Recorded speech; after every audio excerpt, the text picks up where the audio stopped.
Welcome to the Andy Beshear Podcast. This episode, we are on location in Portland, Oregon at the Democratic Governors Association. So, a little less fancy, but we have not one but two great interviews that we're going to have on today's episode. First, we've got Matt Meyer, the new governor of Delaware. Then, we have Bob Ferguson, the new governor of Washington, who I also served as an attorney general with for a number of years and was the first AG to defeat the first Trump administration in court. It's going to be an exciting episode where we really get to hear from these two public servants about what drives them, how they got into politics, and some of the things that they are most proud of. Remember, you can download the Andy Beshear Podcast on all major platforms, or you can subscribe to our YouTube channel at Andy Beshear Podcast. Let's get to it.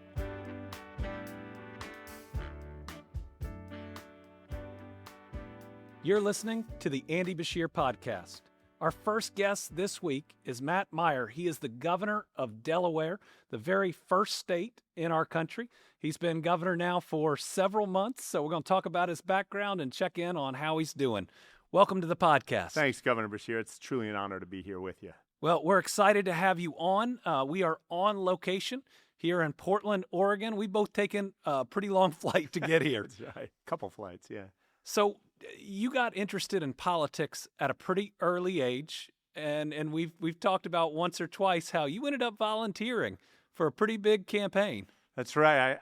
I'm from Delaware, and part of growing up in Delaware, if you have any interest in politics, back when I was growing up, is almost all of us in my generation spent time volunteering for a young senator named Joe Biden, who in the 80s ran for president. So I like to say I had the right guy at the wrong time. And actually, Governor Beshear, I was really into politics in high school and into college. And then I kind of was turned off to politics. I felt like it wasn't really a mechanism to get real stuff done.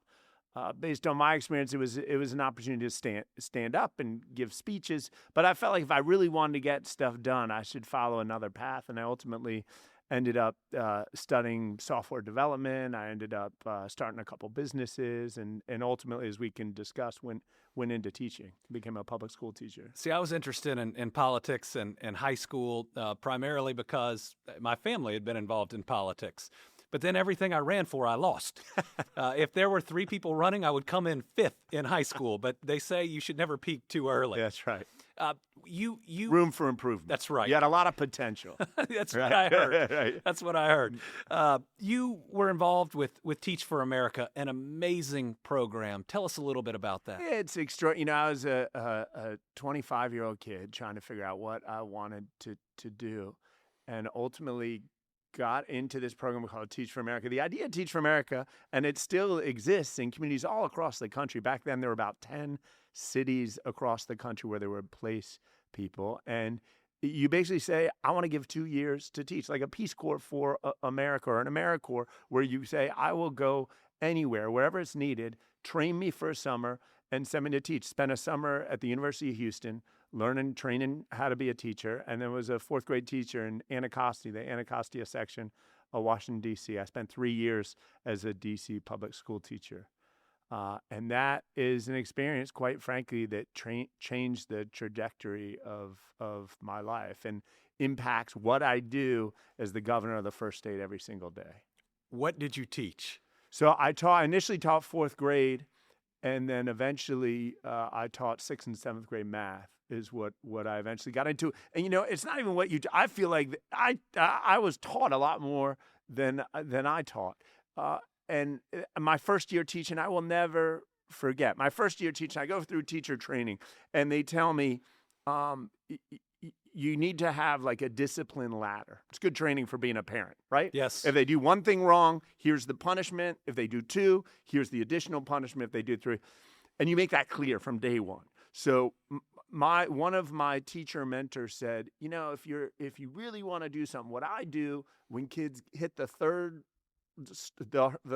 rung on the ladder, discipline ladder, I follow them to their house.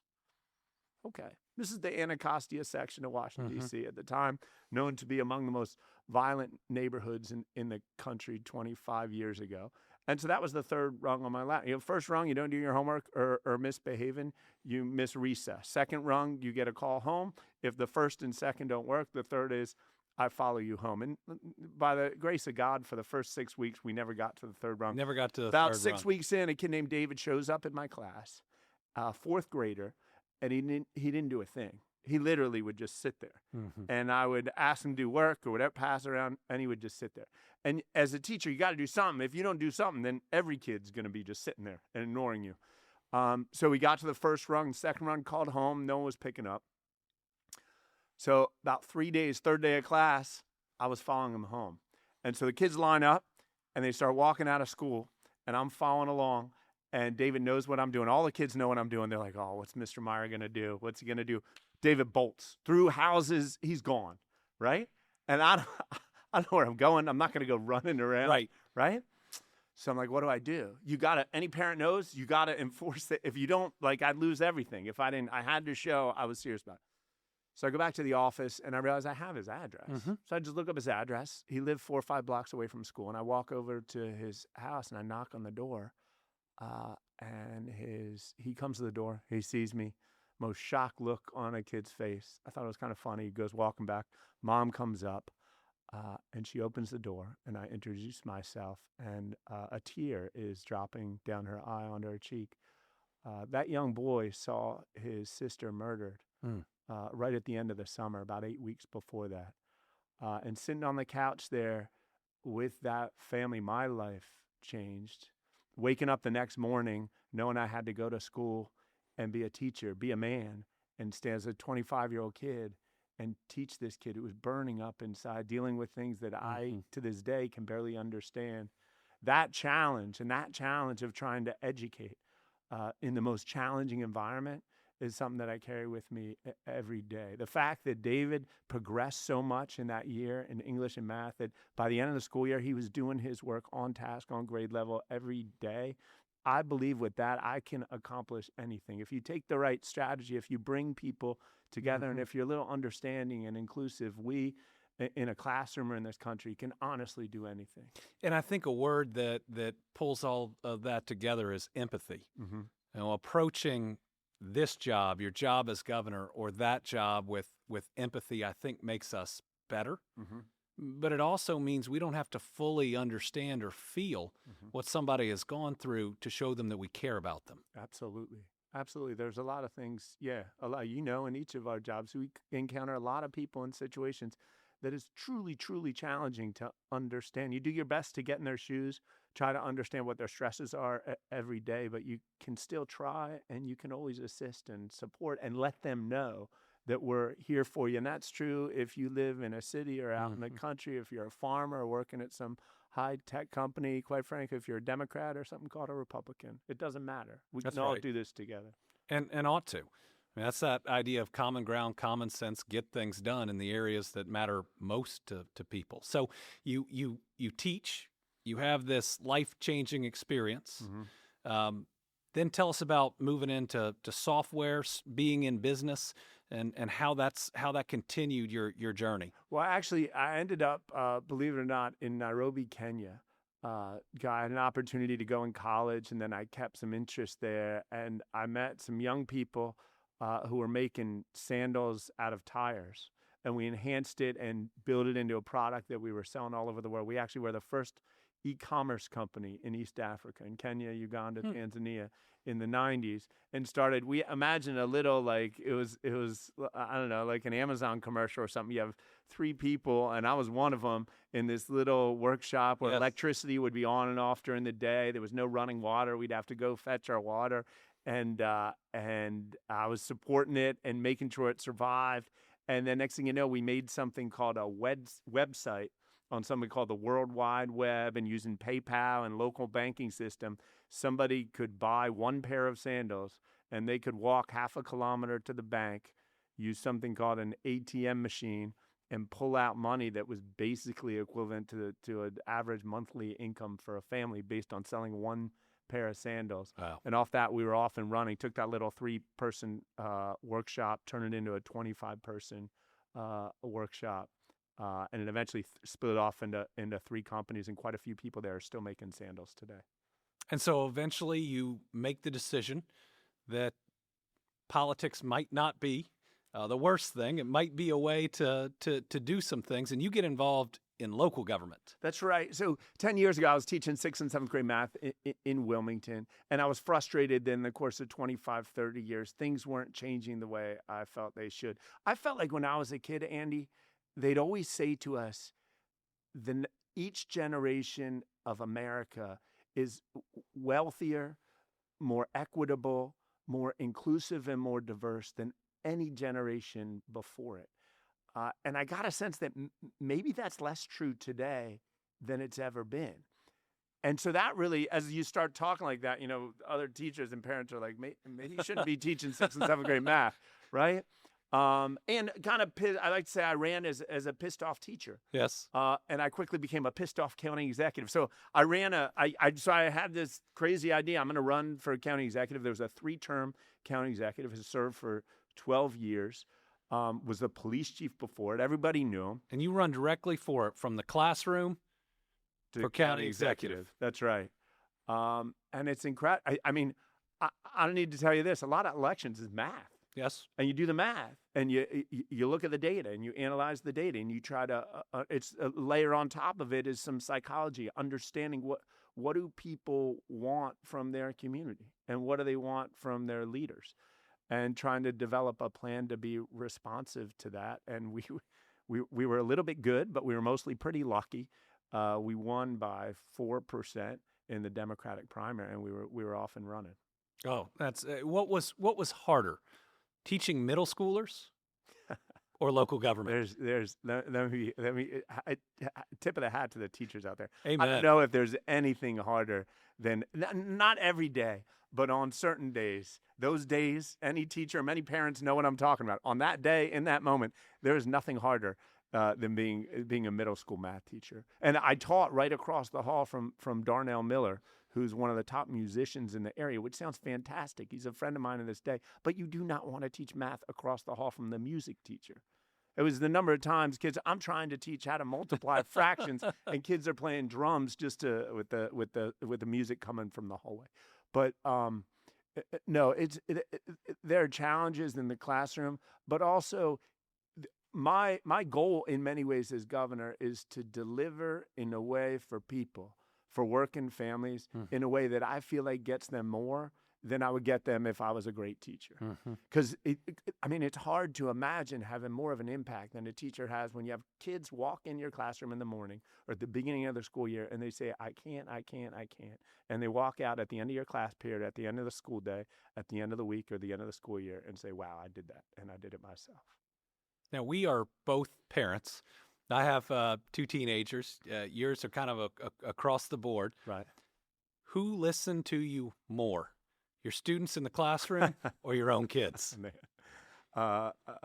Because I get more wins from my Republican legislature than I do my 2 teenagers. Yeah. I mean, there are challenges. And I have to thank you. You have been very generous with your time and your kids' time. Going into the situation we're going into is a change for the kids. And it's been very helpful. Your kids counseling and speaking to our kids has been very helpful, and telling them what rides to go on in Disney World. Well, that's important. There's got to be a benefit or two. That's right. And you've got a young one too. That's right. 15 months old Levi. He walks in every room now and smiles and waves. He's the test of any of my speeches is if he sleeps during the speech, I can't go and give that speech. So we test him out on him. My test is if I can get my kids to the speech in the first place. So since you become governor, or probably even leading up to it, you've talked about a number of issues that I'm also very supportive of. One is pre-K.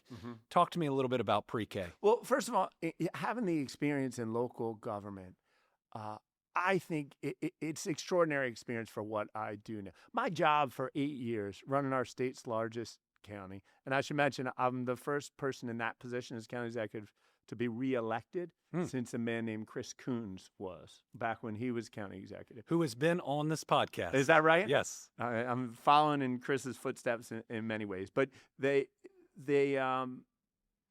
at its core, my job was for 8 years was to make sure sewage didn't leak into people's basements, making sure their sewer fees and their property taxes was low, and making sure if you called 911, a paramedic or police officer showed up as quickly as possible. That call was answered quickly and professionally. Didn't matter whether the caller, didn't matter whether the sewer user flushing the toilet was a Democrat or Republican. Didn't matter their opinion or this. I had to deliver. And what was amazing is that when I did deliver, people would support me. And Yes. it didn't matter what news channel they watched or what they believed about global politics or national politics. They would support me. And many of them knew that they had disagreements with, but they didn't care. And others who agreed with me on a lot of stuff, if I didn't get the sewage out of their basement, right. they're never voting for me. So I enter, the governor's seat with that in mind. And I think one of those basic things that we all agree on as Delawareans, and I think across the country, is excellent early childhood experiences, and particularly early childhood education. People understand that. Any parent understands that. They say that you can only bend a tree when it's young. And if we can surround kids with the resources they need in positive environments from the youngest age, but not entirely, but particularly kids from challenged environments, we will change the trajectory of our communities and our country. So that's why we are a state without, you guys have universal pre-K in Kentucky? We do not. We're working on it. It's real expensive, and in Delaware, I don't know about, it's a hard problem to solve because there are a lot of private providers. There are a lot of public providers. The private providers don't want the public to come in because then all the private providers will go away, and quite frankly, it becomes a lot more expensive if you do all. But we're working to piece it together. We have a plan where we're moving forward to make sure every 4-year-old can get access to an excellent education. One thing that's interesting is that as a kid when I joined Teach for America, they assign you a grade. Most teachers, you decide I want to be a high school biology teacher, and that's what you are. I was a tech guy in college. I was passionate about making sure education of math and computers was equitable. And for me, that was about being a high school technology teacher. They placed me in 4th grade. And so I'm in 4th grade, and as I'm preparing to teach that first year in Anacostia in Washington, D.C., I'm like, what am I going to, I want to talk about algorithms and programming language. What am I going to do? These kids are too young. And it took me about a week to realize they're not too young. In some ways, they're too old. The hardened kids were often hardened, and the soft kids were soft. And as I ended up teaching a little bit of pre-K in our school, and it was a lot harder, to be honest, but I realized the tremendous value with relatively modest investments, the tremendous impact it can make on younger kids. So I'm passionate about making sure we have universal pre-K, and also we really put a microscope on the experience of kids growing up in working families, 0 to 3. These are parents who care passionately about their children, but often are short on the resources to really get the kids the help or supports that they need. You're listening to the Andy Beshear Podcast. Our first guest this week, Governor Matt Meyer from Delaware. So you've now been governor for about 4 or 5 months. Mm-hmm. What is the most surprising thing about the job? The most surprising thing about the job is I have a lot more people with me. Yes. When I'm county executive, they come up to you in the supermarket, and next thing you know, there's a line. There's my wife would joke, there are lines at the register and there are lines in the aisle wherever I am. There's a problem, pothole in the street, or my sewer bill's not right, or whatever it is. And you're taking notes. Taking notes. You always bring the notepad with you. Now there are a lot more people supporting and helping. You have to be, once you move I don't like to say move to a different job as governor. A lot of it's about gaining the support of people who are going to do the things I really care about. I like to say, if I have a policy, I need to sell the new policy. I not only need to sell the legislature on it to get the resources, right, to get it done, but I often need to sell the people working in state government, because if they don't believe in it, it might get done, but it's not going to get done well. People don't often think about it this way, but we are CEOs of our domain. Yes. We run large organizations, and a lot of what we think about is how do we incentivize people to do the right thing, be ethical, but also to be efficient. If you have great new ideas, get them up to me, get them up to my team, so we can put them in place and maybe change the course of our state or our country. So you come in at a time when we're seeing a lot of chaos out of Washington, D.C. We see a destructive tariff policy. We see threatened cuts to Medicaid, possibly huge SNAP costs on states. Tell us what you're seeing in the economy and what your biggest concerns I'm are. seeing a country that's being run like a cyber truck right now. It's a monstrosity. It's subject to constant recall. Yes. And it's not priced for the American family. It's challenging to have people in Washington. I don't know if it's ever been like this. I haven't been a guy. I was sworn in the day after President Trump was sworn in as president. But to feel like Washington is coming at you all the time. I said in my inaugural address, I want to work with Washington. I know it might not be popular to say among a lot of the people that like me and support me. I want President Trump to be successful. Because your job is to get the best for your people. That's right. Yes. We got to deliver. And so far, almost everything we've seen is frustration from chicken farmers who are providing food, not just to Delaware, but to the nation, in some ways, the world, providing thousands of valuable jobs. Soybean farmers in Kentucky. Between tariffs and immigration laws that you're kicking, there's one of the largest chicken plants in Delaware, 40% of their employees are at risk because they're hardworking, mostly Haitians who've been here on temporary visa programs. Slowly, they're moving into green cards and eventually citizens. Many of them have. When you talk to them, they're living the American dream. Why would we kick them out of this country? Why would we send them back to Haiti, where many of them haven't lived since they were teenagers or earlier, have no idea how to survive? That's one of, you can go on a litany of programs and policies, and we reach out to the White House begging them, I want to work with you. I want you to understand what I'm seeing. Just not Democrat, Republican, just as a human being who wants good for our country. Like, tell me how this makes sense. And so it's a struggle. We still have our door open. We're eager to work to deliver for Delaware. And what I like to say, when I was teaching David fourth grade, I didn't have a whole lot helping me. I had to figure it out. So if we get help, great. That's going to make a big difference in our community. But if we don't, we're going to deliver anyway.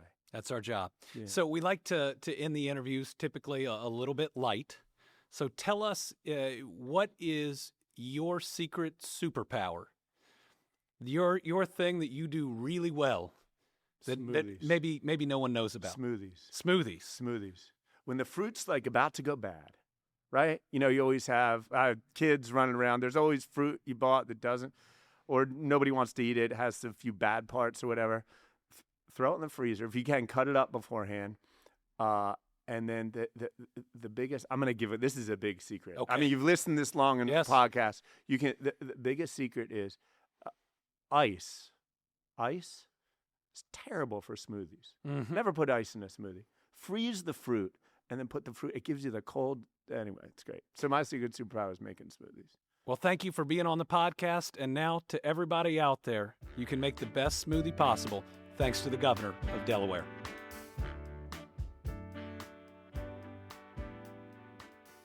You're listening to the Andy Beshear Podcast.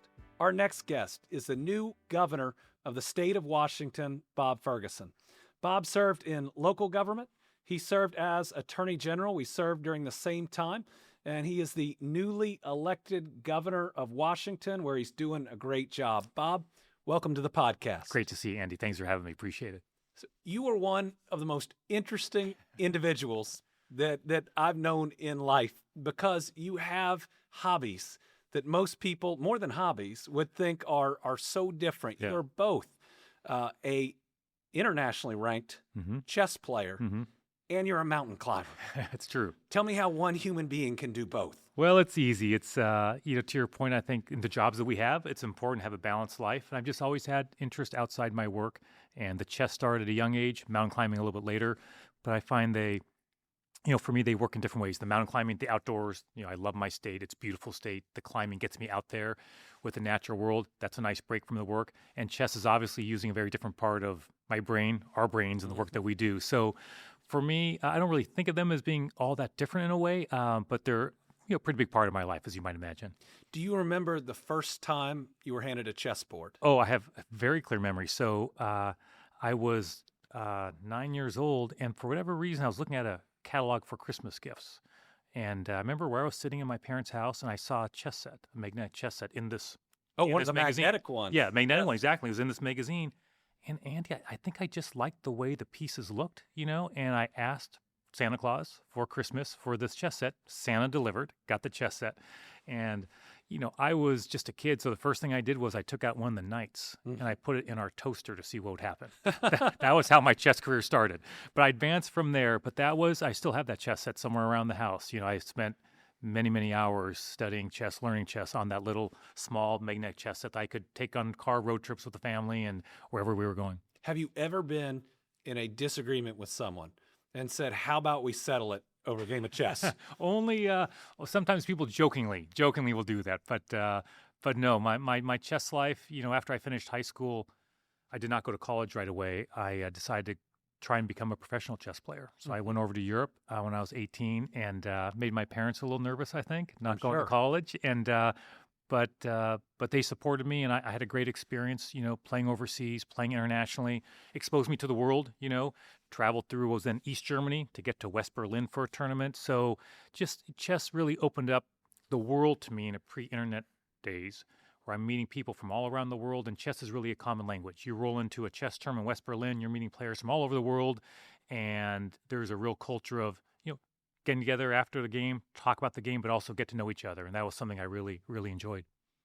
So you got into politics on the local level. I did. And I'm always impressed by that because when you're on the local level, people know where you live. Yes. So tell us a little bit about what drove you when you decided this is something I'm going to do. Yeah. Well, first, you're right about local politics. I say all the time, if I'm going to an event for someone running for a local office, school board, mayor, city, county council, I will often say these folks have the toughest job. Because to your point, those decisions are being felt right there in the neighborhoods. Yes. Right there at the bus stops, right there in the community. And so I was practicing law. I was a lawyer at a law firm in Seattle, a job I really loved.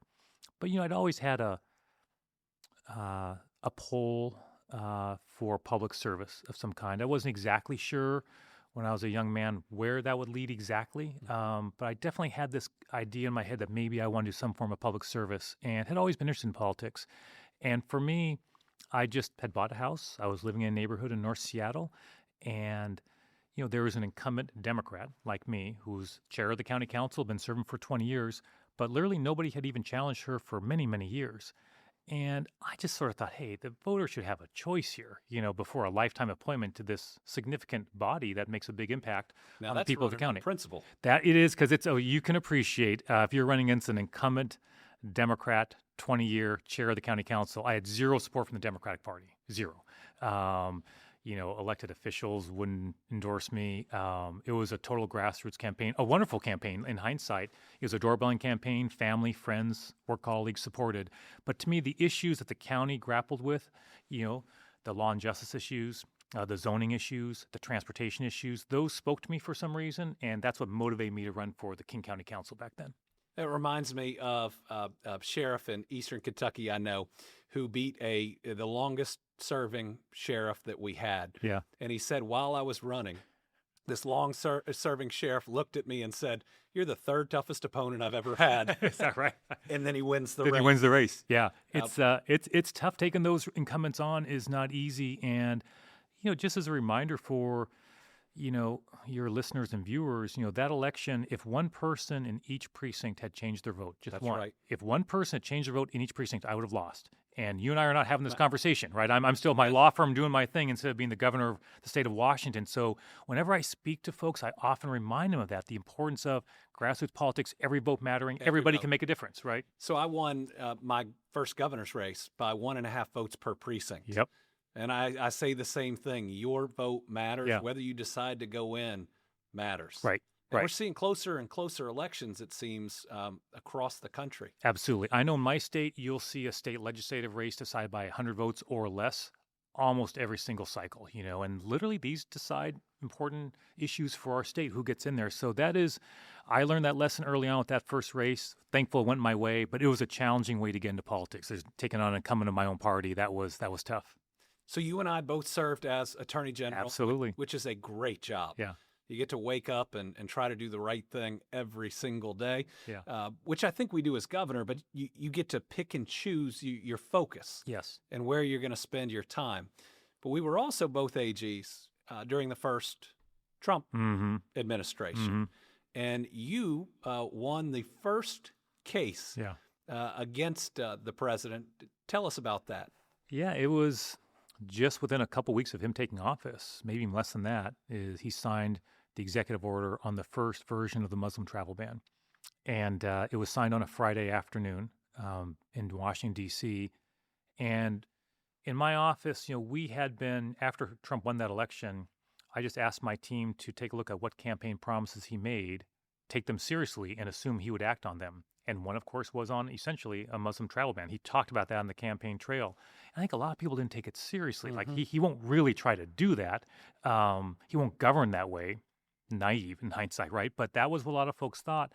I decided, let's just prepare for the worst. And so literally when that was announced, the team had already been preparing for this. And so, they did fantastic work. We were in the office all weekend, and that Monday filed a lawsuit in federal court. So it was that fast putting together the complaint. And by the next Friday, 1 week after it was signed, we were in federal court and got a nationwide injunction on it, which was I think felt good for the principle that, hey, everybody's accountable to the law. Yes. Even if you're a president. No one's above it. No one's above it. And that principle, we worked together, as you know, Yes. over many years of just over and over again bringing that principle to the courtroom and to the public. Well, one thing that I see going on right now Mm-hmm. is other AGs like you and I were stepping up, filing these lawsuits, Mm-hmm. stopping this administration from violating the law. Yet they don't seem to be getting credit for it this time around like we did. Yeah. Yeah. It's really fascinating that you're seeing the media report on the district judges, Mm-hmm. which I think are just doing the right thing in their job. But what's getting drowned out is that Democrats are stepping up, are fighting back, and are stopping some really concerning policies. Absolutely. So the Attorney General in Washington State, a guy named Nick Brown, is working with Democratic AGs all across the country. And I think you're right. I've often wondered why that is. And I'm not sure if it's partly because there's a lot of conversation now about, hey, whether federal judges should have the authority to issue a nationwide ban on something that happens or not. There's been a lot of debate about that. Or just they've seen the AGs in the past do it, so now they're moving on to a different side of it. Whatever the reason is, I do think that gets lost out there in the public of who is bringing these cases, who's doing the work, and who's winning, and that is Democratic attorneys general all across the country. I worry that part of it is that our population, but also our media may now be looking at the judiciary in very political terms. Interesting. And when we don't have the pressure on judges just to apply the law, when we start trying to classify them by who appointed them, Right. then I think you do see some of these stories saying, how could they have the courage to stand up to this or that? Well, the answer is it's their job. Right. Absolutely. And, one thing that I wish got reported a bit more is the level of success that Democratic AGs had back when you and I were serving together on Trump 1.0, and that continues now. I know in the cases Washington was involved in, and Kentucky obviously would have been a part of many of these as well. I think at the end, we won of like the 59 cases that had decisions. I think we won 56 of them. And these were before judges, as you know, all across the country. Some judges appointed by Republican presidents, some appointed by Democrats. But the success rate has been so high, and that has continued, I think, with this current group of AGs taking on Trump this time around. And these cases, as you know, are just hugely impactful for the future of our country. So I'm just deeply appreciative that work, and proud that we helped set a certain standard, I think, in our years together as AGs that the current AGs are following. I'd like to think we were really good lawyers. It might have also been the violations of the law were so significant and still are. Well, it's interesting. During the time when I would meet with the team in my office during those days, and something would have happened from the federal government with Trump, and it became a habit of mine to ask the team, do you think that the Trump administration had lawyers look at this executive order before signing it? Because it was that level sometimes of Keystone Cops of what they were signing and putting out there, which, hey, full credit to the legal teams, did fantastic work. But even they would say there were times when these executive orders were so sloppy that we were able to capitalize on that in the courts. And so I think that certainly helped us during our time. Another thing that we both did as AGs was file these opioid lawsuits. Oh, yeah. Going after companies that sent thousands upon thousands of pills into very small communities, and we all saw the devastation that it caused. But this last year, we saw nationwide an almost 30% decrease in drug overdose deaths. I know that's something you're real proud of, your work in those cases. Well, look, Governor, you helped lead on that. Number one, I want to start with that. I mean, I just really appreciate your leadership on those issues. And we were happy to help on that as well in Washington State. And you're right, it's been so positive to see the resources we earned from those cases, holding powerful actors accountable for what they did, and then investing those dollars into communities and into getting folks the treatment that they need to deal with a real crisis in their lives. And we're seeing those same kind of numbers in Washington State as well. And it's deeply rewarding to see that we're playing, I think, a role in getting things turned around. But again, that's that role as you've got to, as if you're going to be an attorney general, take on the powerful interests who aren't playing by the rules. And this was, I think, a classic case of that was impacting people all across the country. You're listening to the Andy Beshear Podcast. Our guest, Bob Ferguson, the governor of Washington. Let's talk about your time as governor. All right. So you just got through your first legislative session. That's right. Survived it. Yeah. Congratulations. Thank you. I was once told by a former Republican governor that the two greatest words of any language ever created were sine die, which means the end of the legislative session. But one area that you worked on and had some success in, among others, is public safety. Absolutely. Tell us about your accomplishment. Well, thanks for asking about that, because in my campaign for governor, and by the way, I just will mention, I know people think of Washington State as a deep blue state, perhaps. Most counties in Washington State are deep red, to be clear. The last time there had been an open seat for governor in Washington State, the election was decided by 2.5 percentage points. So our elections can be quite close in Washington State. So we had a serious campaign in our hand and a very serious opponent. One of my campaign promises, and we ran TV ads on this, was Washington State ranks last, 50th per capita in number of law enforcement officers we have. Mm-hmm. Look, that's not okay. And so I ran a TV ad that said, hey, I've got a promise that we're going to create this grant program of $100 million for local jurisdictions to draw upon, help hire more law enforcement officers, hiring bonuses, increase salaries, however they want to best utilize it. And I was probably got that done in a tough budget time. With our budget was a real challenge in Washington State. We had a real shortfall. Despite that, though, we got that $100 million across the finish line, and that's going to make a difference for public safety all across our state. So big issue, big campaign promise, and just felt, look, I said many times during the budget negotiations with the legislature, non-negotiable. I'm not signing a budget without it, and we got it done. I believe nationally, one of the reasons that the Democratic Party has lost the faith of a lot of Americans is they feel like we're distracted, that we are not focused on their everyday concerns, that before they start thinking about other things that may be really important to them, they're worried about their job, they're worried about their next doctor's appointment, they're worried about the roads and bridges they drive every day, the school they drop their kids off at, and whether they feel safe in their community. And if we don't focus on those issues, if we don't own them and prove to people that they are the most important things that we're going to work on every day, then I think people look in other directions. Yes, I think that's exactly right. And that's why I've tried to use sort of the bully pulpit that I have as governor to articulate exactly that message. In my inaugural address, I talked about, hey, we need to do more when it comes to law enforcement. We also need to, maybe one thing I would add to that list you had, which I think covers it pretty well, is also show that, hey, our government can be more efficient, more effective, that we can build things, we can get things done, we can be more responsive. I know our colleague Josh Shapiro in Pennsylvania, he's really been streamlining permitting processes. I'm taking a page from that book. We now are adopting a policy in Washington State that if we're late on getting you your permit to build or to get a license, you don't pay for it. That's on us. Because guess what? If there's a delay, that's costing you money. Because Democrats can be the party of business. Absolutely. And of small business, especially when we have a president doing on again, off again, reciprocal, across the board, industry specific, and now company specific tariffs that are tearing apart our economy. And on those tariffs, that's a classic example. So there was a lawsuit brought by Democratic AGs, as you know, right? In the strange court back in D.C., this international trade court that I'm not too familiar with. But one thing I decided to do was pull together a coalition, Washington State being a very trade-dependent state. We brought together a coalition of businesses, labor unions, workers, community leaders, elected officials, to file a brief with that court to talk about in Washington State what the harm would be with all those folks all across our state.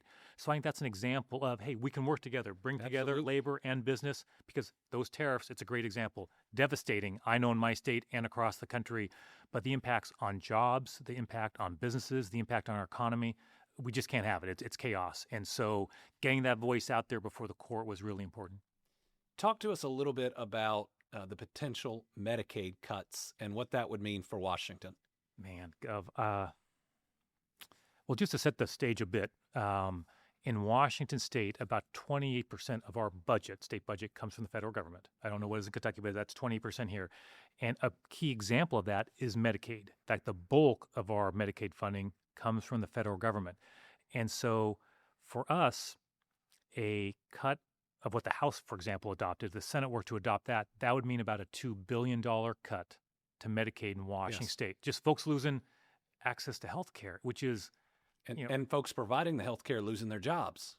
Bingo. And you read my mind, because the next sentence I was going to say was, we would literally have hospitals closing in our urban and rural areas in our state. And it's just so maddening, honestly, to have somebody in the White House and Republicans in Congress who just are willing, for the sake of tax breaks for the wealthiest Americans, to turn their backs on so many Washingtonians, folks from your state, Americans all across our country who desperately need that coverage. And so, look, we're going to do everything we can to fight that and resist it. But, it just goes to how important, these elections are. The midterms coming up are just critically important. But the impact on us would be dramatic. We're putting together work groups in my office and stakeholders to say, hey, what would our options be if we really saw that level of cuts, which would be devastating? How do we even begin to grapple with that? This is the Andy Beshear Podcast. Our guest, Bob Ferguson. As we're talking through Medicaid, that's only one part of what's going on right now. There's also the potential change in SNAP, which puts hundreds of millions of dollars of costs on both of our states, as well as attempts to push even more of what the federal government currently pays for. And I guess that some people say, well, but the federal government needs to balance its budget.